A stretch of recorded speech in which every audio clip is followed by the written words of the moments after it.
La palabra Ijiji significa aquellos que ven y observan. Eran los astronautas de la misión.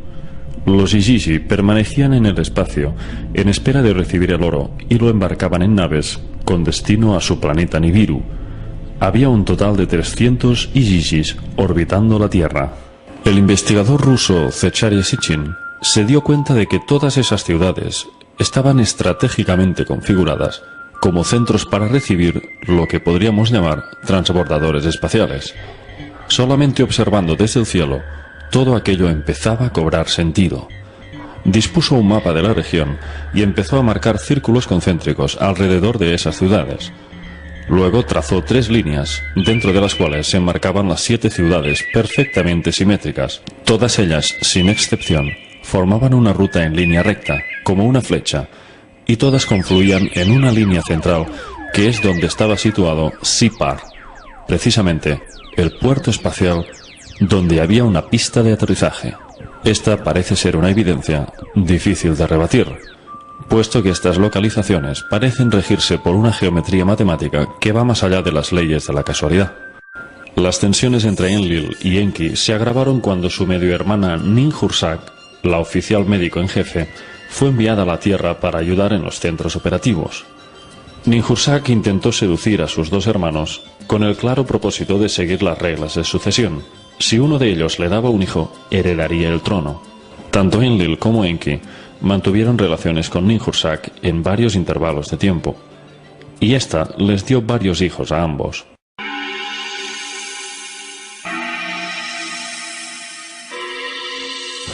Mientras Enki seguía al mando de las extracciones de oro en las minas del Apsu africano, los mineros empezaron a comunicarles su descontento por las pésimas condiciones que tenían que sufrir bajo aquellas asfixiantes minas.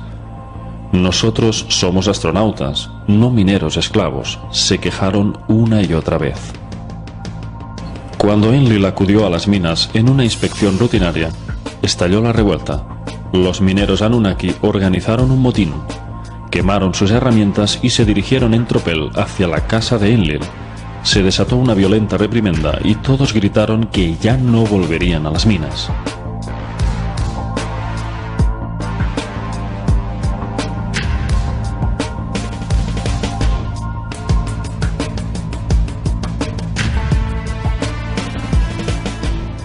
Entonces, Enlil comunicó a su padre Anu que la situación era incontenible y que se cortaba el suministro de oro. Las minas estaban cerradas y los Anunnaki se negaban a obedecer órdenes. Anu descendió a la Tierra y se reunió con todos los mandatarios. Hubo un consejo de guerra. Enlil estaba furioso y pensó que la solución para una total obediencia sería un castigo para el cabecilla que había organizado el motín. Exigió pena de muerte para el instigador, pero este nunca apareció. Los Anunnaki se habían unido en un acto de lealtad y no se dejaban intimidar por las amenazas. Con la llegada del rey Anu, los mineros le relataron las duras condiciones que habían tenido que afrontar en esas minas. El soberano les dio la razón y ordenó el cierre total de las minas. La misión quedó suspendida. Pero, ¿qué podían hacer ahora? Enki tuvo una idea. Y ante todo el consejo, dijo lo siguiente. En el sudeste africano vaga un ser que puede ser entrenado para realizar tareas en las minas. Si la marca de los Anunnaki fuese implantada en él.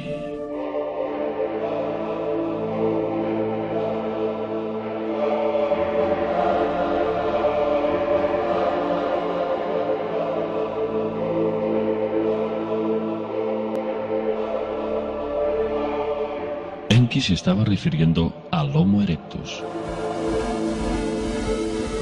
Enki proponía crear un híbrido realizando un cruce de genes de ambas especies. Se había propuesto desafiar la evolución natural y alterar las leyes de la vida con un experimento cuyas consecuencias no podían prever en aquel momento.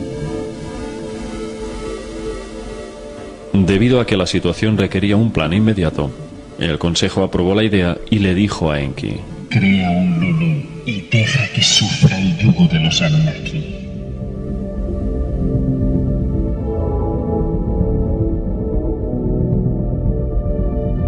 Se marcaron un plazo de tiempo, así que el proceso debió de ser rápido.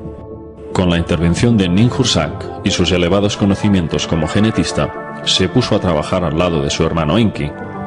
Cogieron un homínido hembra y le extrajeron el óvulo, el cual fue fertilizado por el esperma de un joven Anunnaki. Una vez el huevo estaba inseminado, lo volvieron a reimplantar, pero no en la mujer mono, sino en el útero de una hembra Anunnaki.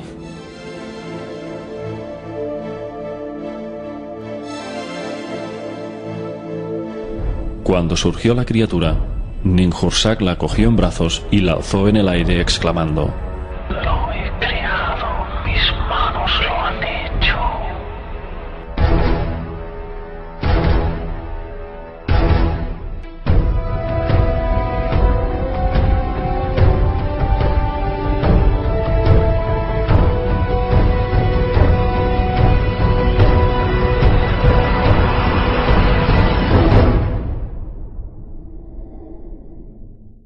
Repitieron el procedimiento implantando más óvulos en los úteros de las llamadas diosas procreadoras.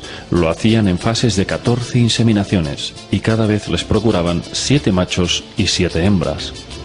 El trabajador primitivo empezó a trabajar en las minas, aunque aquella primera versión de hombre tenía una capacidad mental muy limitada y en algunos casos insuficiente incluso para saber manejar las herramientas correctamente.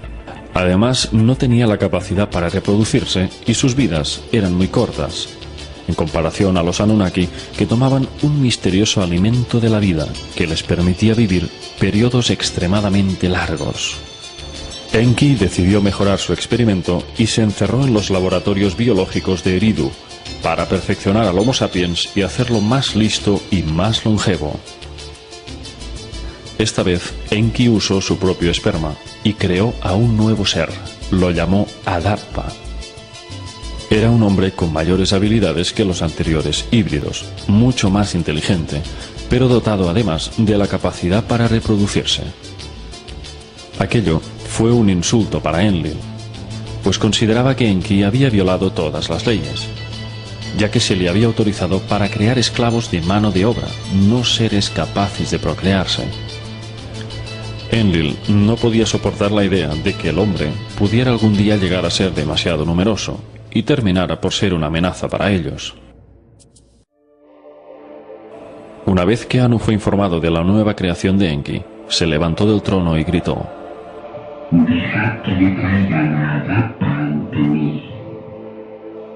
El gran soberano estaba inquieto por las maravillas que había escuchado de esta versión mejorada del Homo sapiens. Quería comprobar en primera persona cuáles eran esas cualidades de las que hablaban.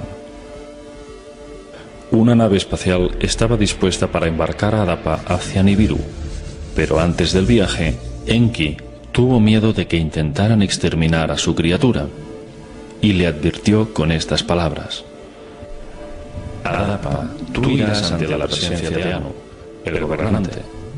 El camino al cielo tomarás. El rostro bondadoso de Anu, ellos te mostrarán. Mientras te pones delante de Anu, cuando ellos te ofrezcan el pan de la muerte, tú no deberás comerlo. Cuando ellos te ofrezcan el agua de la muerte, tú no deberás beberla. Cuando Adapa llegó a Nibiru y se postró frente al soberano, éste quedó impresionado por su inteligencia. Recitaba versos y poesías que Enki le había enseñado. Anu estaba asombrado. No podía creer que aquel ser primitivo tuviera una mente tan desarrollada. Entonces, cuando Adapa terminó de hablar, Anu se dirigió a sus consejeros y les preguntó qué debían hacer con él. Y tomaron un veredicto. Fascinados por sus encantos, querían que Adapa se quedara en Nibiru. De modo que le ofrecieron el agua y el pan de la vida, lo cual le daría la inmortalidad para permanecer con ellos en su mundo. Pero una vez le sirvieron el pan y el agua, Adapa rechazó tomarlo, siguiendo el consejo de Enki. Así fue como Adapa regresó de nuevo a la Tierra sin haber sido obsequiado con la vida eterna. Una vez en la Tierra, Adapa fue ordenado sumo sacerdote de Eridu, la ciudad de Enki.